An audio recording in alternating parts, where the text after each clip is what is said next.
Well, hello everybody. My name's Gary Bennett. I'm going to start out to say I'm not an archaeologist. I'm a market research survey methodologist and statistician. I've been involved in amateur archaeology, particularly with a group called the Discover Otford project, and I've been doing that since 2013 in my local village of Otford, working on a large excavation of a Roman villa which is in the middle of the Darenth Valley. So that's a bit about me. My co-author Edward, hopefully, over here you all know, who's the pottery specialist from Oxford Archaeology, has helped me put this together, and we're here to talk today about how Edward has worked with us, funded by another local group that our group is connected with, to help professionalise the way that we're looking at our bulk pottery, and to help us with basically the identification, the sorting, professional recording, analysis and quantification of the pottery, which is a work in progress. So this is what we're talking about, and to give you a flavour of our experience. So although I'm part of a group called Discover Roman Otford, which is actually running the dig in Otford, there's a whole series of local groups which share the same pool of volunteer archaeologists from the Darenth Valley area where I live. So this particular group, the DVLPS, which is the Darenth Valley Landscape Partnership Group, it's a 7-year project that was primarily funded by Heritage Lottery money, part of the Kent Downs National Landscape, and their main objective is to actually preserve and maintain the beauty and the heritage of Darenth Valley. And for those of you that don't know the area, Darenth Valley basically surrounds the River Darenth, which is a chalk river which runs the length of about 21 miles from its source in Westerham right up to the kind of Dartford marshes. It was known as one of the best trout chalk rivers up to about the 1800s. And it's attracted human habitation over thousands of years. It's led to very fertile farmland around its banks. And in the Roman period, there was a huge amount of activity. Along its length, there are something like 13 Roman villas. So you've got running from Dartford up to Otford and Shoreham, where the villas are. You've got a villa every mile and a half or so. Perhaps a little bit more frequently than that. The most famous one is Lullingstone Roman Villa, which is just up the road from us in Ainsford, famous for its mosaic floors in the dining area, depicting Greek mythology. But just down the road, we've got another villa now in Otford, pretty much right next to Otford Palace, which is it's the Archbishop's Palace, requisitioned by Henry VIII in the 1500s. So there's a lot of Roman archaeology going on in that area. This group was set up to do to do conservation work. So it's done conservation work both at Lullingstone, at the Ice House and the Bath House, as well as numerous other sites. And one of their other remits was to actually run community archaeological projects. And in fact, they've done several projects at Lullingstone. I took part in the one at the granary at Lullingstone, which is really interesting as a 2-week community dig. They've done another one at Otford Palace as well.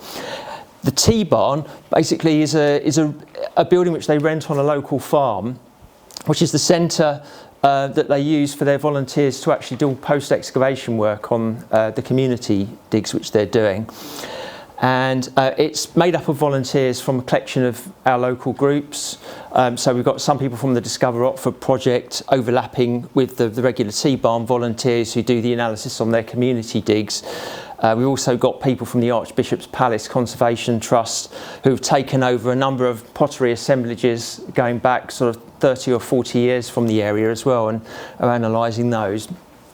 So we were very lucky in that Anne Assassin, who's she's the National Landscape Archaeologist, funded lots of training for this group of volunteers, who are all non-professional people with interest in archaeology, to ensure that they can professionalise the way that they're looking at things like CBM, the Roman pottery. They've also done some work on environmental processing as well. So Edward was basically brought in to run sessions on pottery initially as a kind of one or kind of two off training session, and it's developed from there. So just briefly, I'm going to cover a little bit about our Roman villa. It's a wing corridor villa in Otford. It's actually twice the footprint of Lullingstone. Just briefly, we've got about 60 metres on this east wing, 60 by 13, and we've not gone the full extent of the other range yet. But it's a large villa. It's next to the summer route of the Pilgrim's Way, which is an ancient trackway which predates the Becket's tomb at Canterbury. And it's at an important junction of the road and river network as well. It's very near the River Darenth. It's near a chalk spring as well, so ideal location for a Roman villa. In terms of dating, the coin evidence was suggesting that largely the dating was suggesting kind of late third and 4th century, and but what we've discovered through the pottery analysis which we've undertaken with the help of Edward is actually there's been habitation at this villa for much longer than this. We filled in a lot of gaps in the coin record using the pottery. There's been, as we've discovered through looking at the materials, we've got a lot of reuse and repurposing of the villas over time. So we've got kind of formerly lavish rooms that have been converted into either workshops or areas where ovens have been kind of placed in the middle of areas where you had previously lavish painted plaster. So a lot of repurposing. And also we've got some post-Roman material as well from our pottery analysis. So we've got Anglo-Saxon and medieval as we'll see.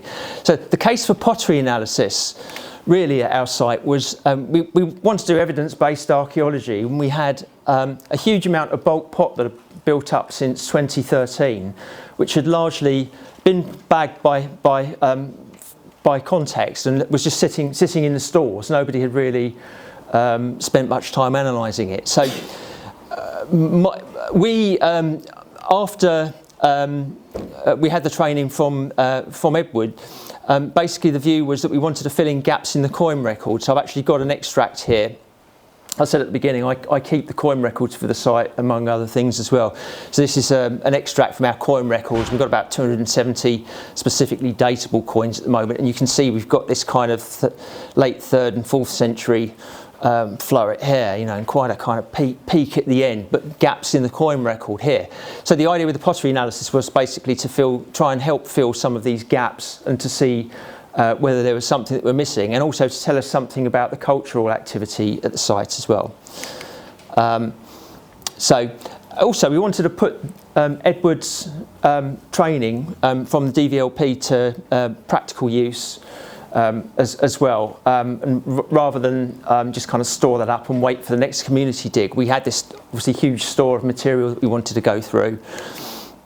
There was a strong case for doing that, and also there was an incentive for Anne, who's the budget holder at DVLPS, to help us out because we're a Darenth Valley project, so we were very much within her remit. So here we all are. This is one of Edward's workshop sessions. And there's me and a selection of our volunteers. It's a slightly moving feast in terms of a group, but in terms of the training which Edward provided us, started in around 2020, I think, wasn't it? I think the first session, I seem to remember, was before lockdown. So we had one session before lockdown, and then everyone disappeared for a year or so.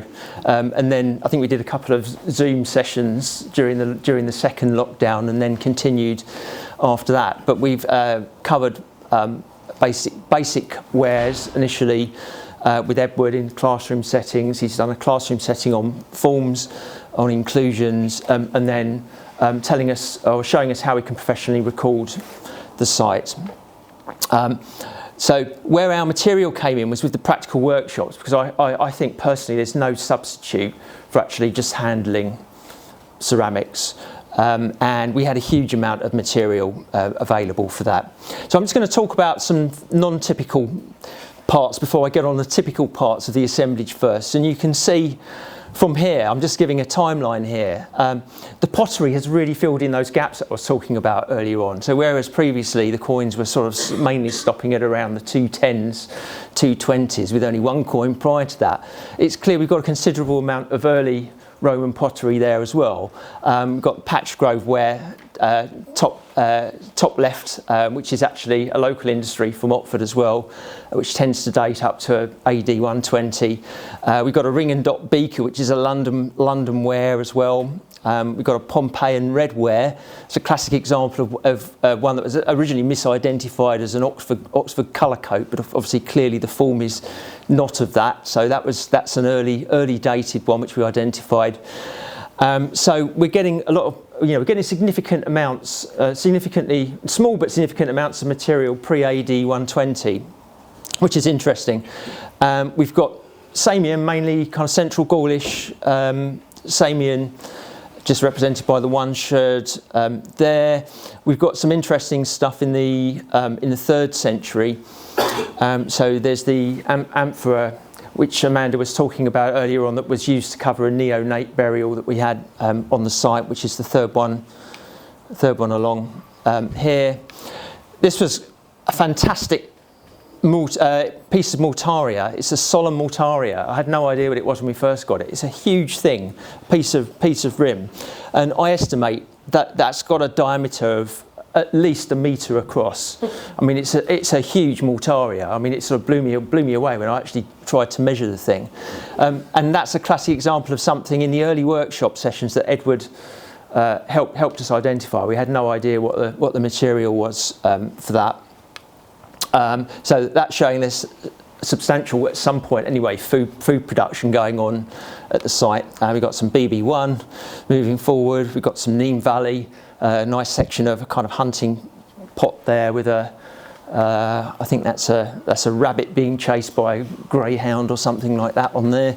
And then moving on into the later period, we've got Alice Holt storage jar. We've got Oxford ware. This is actually an oxidised white slip mortarium, but quite substantially sized one. And I think some of you that were around last night for the buffet, we've got the famous mast flagon, so going up to 4th century mast flagon, and our Huntcliffe jar, which was an outlier, a really interesting outlier, which shouldn't even be there. It's from East Yorkshire and suggests that there's some kind of connection with East Yorkshire and possibly a military connection. And thank you for people that helped me out with that one last night. And then a piece of Saxon cup, showing that we've got some obviously activity going on later on. And there we've got a medieval dripping pan handle. So we've got a pretty kind of full range of things to look at there. This is more the kind of typical pot that I get to look at. I made the conscious decision when we analysed the pot that I would look at the fabrics and sort the fabrics myself, only because the feeling was that if we had too many people involved with sorting fabrics, that we were going to get in a mess in terms of sort of classifying things differently. This is just, I won't talk about these. These are just kind of typical fabrics we've got, which are showing mainly a kind of late 3rd, 4th century type of profile. We've got a good selection of things on here. This was just randomly taken from some of the 2025 contexts, but you've got basically there's a little Samian base there. You've got some Patchgrove. You've got some late Roman grog tempered ware. You've got some nice parchment ware pieces. I think one piece there and one piece there, and you can see some colour coated ware, and of course the obligatory grey wares as well. So a bit of a kind of hodgepodge in that particular context. But we've got late 4th century profile. We're also getting some amphora as well. So we've had that Dressel 20 you saw earlier, and then also some late Roman amphora. And a lot of this stuff as well, which is the late Roman grog tempered ware. So this is what leads us, one of the things that leads us to believe we've got a very late kind of flurry of activity going on at the villa, possibly after it's been repurposed. And this stuff is fairly horrible pot, actually. It's kind of not very evenly fired. It can be sometimes dark, sometimes a little bit buff, usually uneven and lumpy, biscuity, and sort of soapy feel. Almost you can kind of snap it. It's not it's not particularly well well made. And I reckon from looking at what we've got already, that could form anything up to about kind of 20% of the entire assemblage there. So that's suggesting that we've got a late profile. These are some of the late forms. I won't go through these, but again, this is showing very much a kind of late leaning towards the site. So in terms of the recording system which we use, we went for, is Paul still here? Paul Booth's Oxford recording system, which we really like for its hierarchical. Oh, sorry, Paul, over here, yeah. I'm looking, there's a very similar looking chap to you over here. Yeah, so we had a couple of false starts with this. We went originally with the Canterbury Archaeological Trust series, and we just found that the volunteers struggled with that because it was almost a kind of long, seemed like a long, fairly unorganised list of codes, and they couldn't really get their sort of head around that. I apologise to anyone from Canterbury Archaeological Trust that's here today for saying that. But it was really, a lot of the stuff on there was specifically described, and we struggled over, if you've not actually handled it, how do you know that you've got that very specific fabric? And particularly, how do you deal with that? If you've got lots of people, lots of different recorders handling that, how do you do that in a consistent way? What we liked about Paul's system, sorry if I just use the help to do the right button. It allows you to do both lumping and splitting in terms of how you record. So lumping and splitting, basically there's a tendency, I think, with some pottery analysis to kind of overly divide the coursewares into myriads of different fabrics, which are difficult to identify and record, particularly when you've got a large group of people working on them. So actually having a system that's hierarchical, and we'll see an example of that, will enable you to record at different levels of granularity depending on how confident you are about identifying specific fabrics, or whether you want to use a more general code. So the hierarchical nature was very intuitive and very appealing, and at the courses level you can go up to the kind of top level of 13 codes and just use those 13 codes to record all of the fabrics. So it covers fabrics, forms and rim types and decorations. It also covers Iron Age and Saxon, so it gave us a kind of one-stop shop that did everything really that we wanted for recording. And there were some visual guides. The data entry of the codes was very accessible for the volunteers, and basically I think everyone kind of immediately liked that. I think this was the sort of third or fourth system that we'd looked at, after struggling with some of the others. This is an example of the hierarchy. This is just from the fabrics, the fabric part. If I just go through one of them, obviously at the coarsest you've got the, head back, we've got the reduced wear, so you can just code it as an R code if you're not sure what it is, but obviously we've tried to be as granular as we can. So I think we've got for the reduced wares, we've got about five or six broad categories that we're using based on how coarse the quartz inclusions are. I think we've got a category for white slipped reduced wear, and there's a couple of other ones, where they've got kind of grog and grit in them as well. So we've tried to keep some granularity for these categories. And then you can go very specific. So within our R30, medium fine sandy, you've got the Alice Holt wear, and you can do that for all of the other types of wares as well. And you can do this for form. So for example, for the dishes, you can just record it as a dish, or you can record it as a curved siding dish, or you can record it as a grooved dish if you add the rim code to that, the 220 code. So we're actually going to sort of full granularity with this as much as we can. And in terms of the recording, we're recording in Excel. The group get together on Mondays at the T-Barn, and they basically just work their way through the assemblage crates that we've got. So Edward helped us set out this Excel form. So we were recording in Excel because that seemed to be the most accessible way of data entry for the volunteers. We didn't want, obviously there's kind of different levels of computer literacy among the volunteers as well, and this was kind of helpful. And we've got this great multi-level data set here as well, using my kind of statistical terminology, where you can record the context, you can record the the form codes and the fabric codes, and at the most basic level you can record just the number of sherds and the sherd weight and your dating. But then you've got these more specific records where you're recording rim codes as well, trying to identify the rim types, and then taking the diameter, measuring the eve of the rim as well, so we can actually do a full analysis of this. So the idea is that we're actually, I've already started the process of importing it into SPSS, which is a statistical analysis package, so that we can do a full analysis. And I was discussing this with Edward earlier. I think we've got an extremely rich data set potentially there to do some really great analysis with at some point. I just talked briefly about the library. Edward again massively helped us with this. I've got to say something about Potsherd, which was enormously helpful for me at the beginning as a website, and I just found that a really great way of just familiarising myself with some of the fabrics. But we use this general typology, the Chelmsford going typology, which Edward helped us find, because we were struggling a little bit with just finding a consistent way of talking about forms, and that was one of the publications which pulled all this together. Then we've got the fabric specific things like Young. We've got local publications like Pollard and Moynihan. Pollard covers North Kent. Pollard covers the whole of Kent. Moynihan covers the Thames side and Upchurch industries in North Kent. And then we've got a whole variety of local archaeological reports. So this is a team. I've acted as kind of focal point for this. So although I did the fabric sort, which was a decision which we made to try and keep consistency, which is a pretty huge job. Edward has been there the whole time. We've had a whole series of workshops with Edward since the initial courses, where we've been going through and actually just working with the material.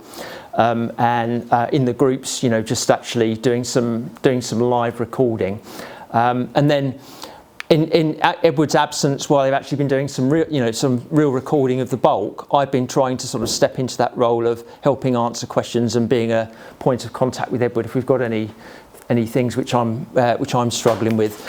Anne is the person that's funding us. I've got huge gratitude of thanks, to her for helping professionalise, what we're. Or helping fund Edward so that we can professionalise what we're doing. I'm going to mention Chris as well, sitting at the back, my colleague over there, who is also a pottery enthusiast and a collector.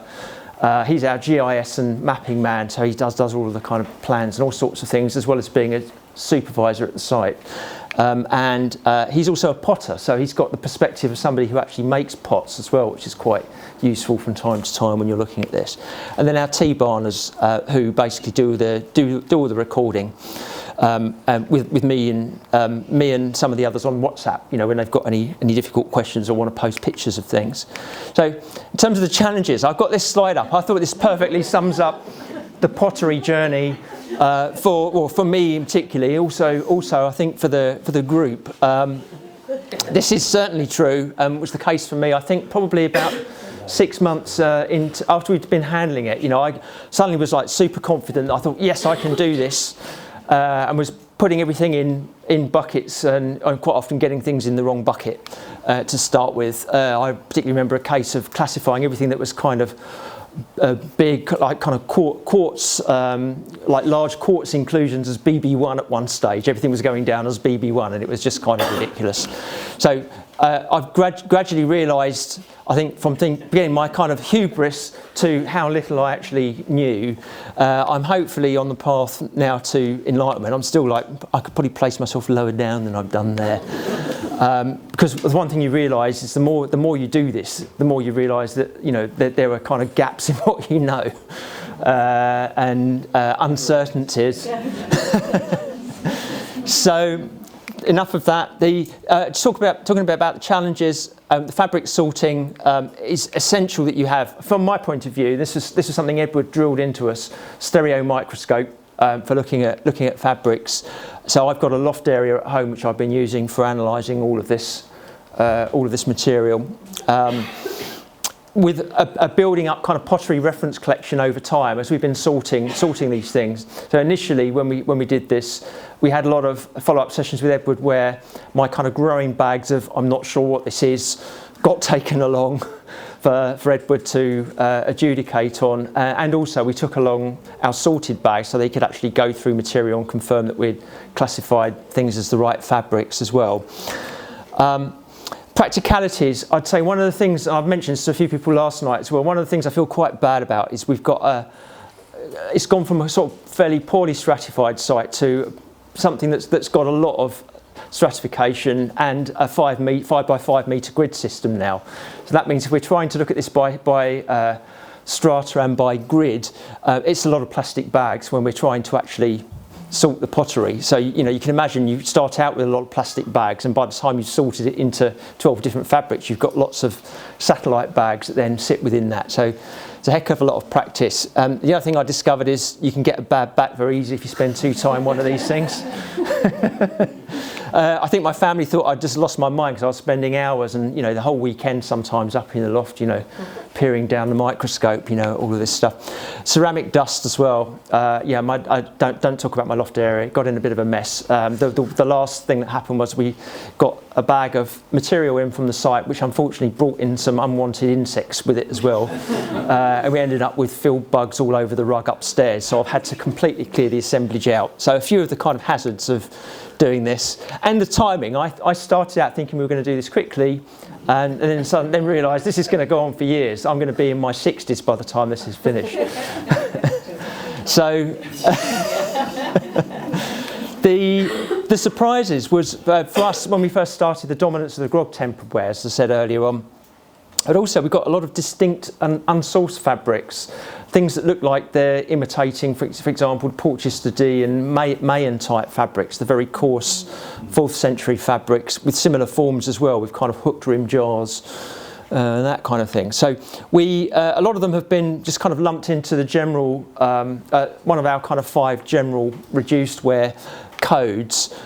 We've also got a lot of later sherds as well, so again Edward was quite helpful I think in sort of picking out things that were non-Roman initially, and a few unexpected imports. So the Huntcliffe jar is a great example of that. That's although it's not an import from overseas, it's an import from North East Yorkshire, which we just wouldn't expect to see in Kent.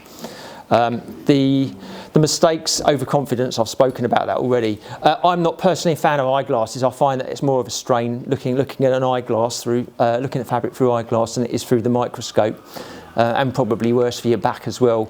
In terms of the learning for me, one of the things I've learned from the fabrics is there's a huge amount of variation in the fabrics as well, particularly things like BB2, Black Burnish 2. When you look at the examples that are published, we've got things that don't really type very well with any of those, but clearly are BB2, but the fabric just looks very different. So one of the things I've learned is the fabrics are often a spectrum. It's quite difficult, even with a sort of smallish reference collection, to capture the full range of what the fabric looks like. Also learnt that form's essential to IDing as well, and that's something which Edwards helped us with. The Pompeian redware with the shallow dish was a great example of that, making sure that was eventually classified in the right bag. So I'm just going to go on to talking about recording. Scale charts, rim charts, visual typologies, the library, and plenty of storage space is essential for the group that are recording at the tea barn.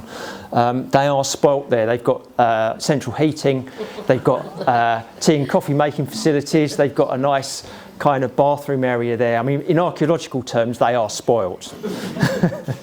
But obviously, that's the sort of thing that encourages volunteers to take part in post-excavations. And the alternative to that is a fairly drafty storeroom. In terms of the practicalities, they need clearly defined team roles when they're actually sorting the form. So one person working the laptop, one person adjudicating, 1 or 2 people adjudicating on the form types, and so they all have their kind of clearly defined roles, but it's a bit of a moving feast in terms of who's actually taking part in this. The surprises, they managed to find a few things which I'd missed as I was going through. So we had a few pieces that had graffito on the base, a few spoked wheels I seem to remember as well, which we've missed when we first went through. So they're very good at picking things like that up. The mistakes that we made was that they were recording way too much detail sometimes, and one of the things we had to stop in the early stages was having them obsess over an undiagnostic sherd and spend half an hour talking about it. So we're trying to sort of get the flow of the work progressing a little bit more quickly, and yeah, generally I think the hands-on tutorials from Edward were absolutely key.